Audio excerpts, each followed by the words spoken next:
Code du travail prévoit que le comité social et économique, le CSE, assure, contrôle ou participe à la gestion de toutes les activités sociales et culturelles établies dans l'entreprise. Nous vous proposons un rappel sur les règles en la matière et les points de vigilance pour l'employeur et le CSE, notamment par rapport au contrôle URSSAF.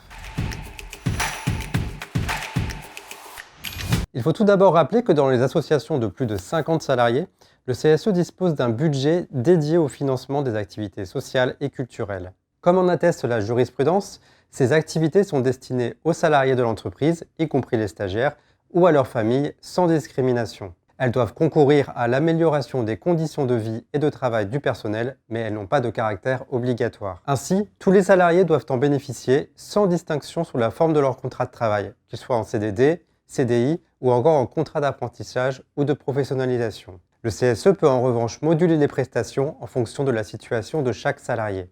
Rappelons que si par principe les prestations servies par le CSE doivent être soumises aux cotisations sociales, puisque considérées comme un complément de rémunération, il existe des exonérations, par exemple pour l'attribution de cadeaux et bons d'achat dans une certaine limite. En cas de non-respect des tolérances ou si des critères discriminatoires ont été constatés, un redressement de l'URSSAF pourra être prononcé, et l'employeur aura ensuite la possibilité de demander le remboursement des cotisations auprès du CSE.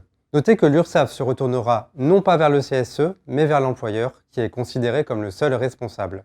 Le CSE devra tout de même mettre à disposition de l'association les documents comptables nécessaires à la réalisation du contrôle et produire une comptabilité détaillée. S'il existe une différence de traitement entre les salariés, celle-ci doit reposer sur des raisons objectives et pertinentes. Les revenus, le quotient familial, la situation de famille, le nombre d'enfants à charge ou encore la présence effective du salarié à la commande ou à la remise de l'avantage peuvent être des critères de modulation des prestations. Mais attention, certains critères comme la présence effective ou la durée de travail pourront être considérés comme discriminatoires. Ainsi, le CSE ne pourra pas proratiser en fonction des absences pour maladie ou maternité. Certaines URSSAF considèrent aussi que se fonder sur la durée du travail des salariés est une pratique discriminatoire, car il remet en cause le principe d'égalité de traitement entre les salariés à temps partiel et à temps complet.